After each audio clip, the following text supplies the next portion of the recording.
نبی پاک فرماتے ہیں میں بارگاہ خداوندی میں پہنچا، اللہ نے فرمایا ابھی میرے لیے کیا لائے ہو؟ میں نے کہا مولا وہ لایا ہوں جو تیرے پاس کوئی نہیں۔ رب کریم کو سارا پتہ ہے، پھر بھی پوچھتا ہے محبوب میرے پاس کیا نہیں؟ فرمایا تیرے پاس عاجزی لے کے آیا ہوں، تجھ سے بڑا کوئی نہیں، تو کس کے آگے عاجزی کرے گا؟ سب سے بڑا تو ہے، میں عاجزی لایا ہوں۔ تو کہا ابھی مانگ لے۔ او بھائی بچے بڑے پیارے ہوتے ہیں، لوگ جب ہاتھ اٹھاتے ہیں نا تو میں نے دیکھا ہے ماں باپ اپنے لیے بعد میں مانگتے ہیں، اولاد کے لیے، اور بالخصوص جو بیٹی ہوتی ہے نا بیٹی، او بھائیو میرا اور آپ کا پیار تو اور طرح کا ہے۔ دنیا میں اگر کسی نے بیٹی سے پیار کیا ہے تو مدینے والے حبیب نے سیدہ فاطمہ سے کیا ہے، حسن اور حسین سے کیا ہے۔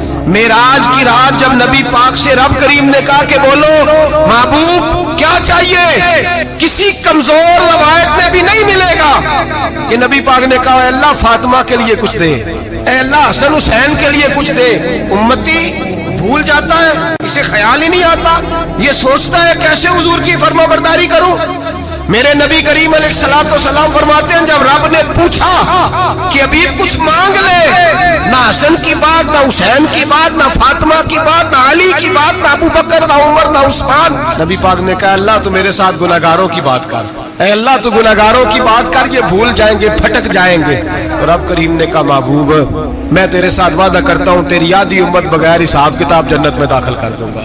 نبی کریم نے فرمایا مولا نہیں، یہ بات مجھے قابل قبول، یہ بات منظور نہیں، ابھی تو کیا چاہتا ہے؟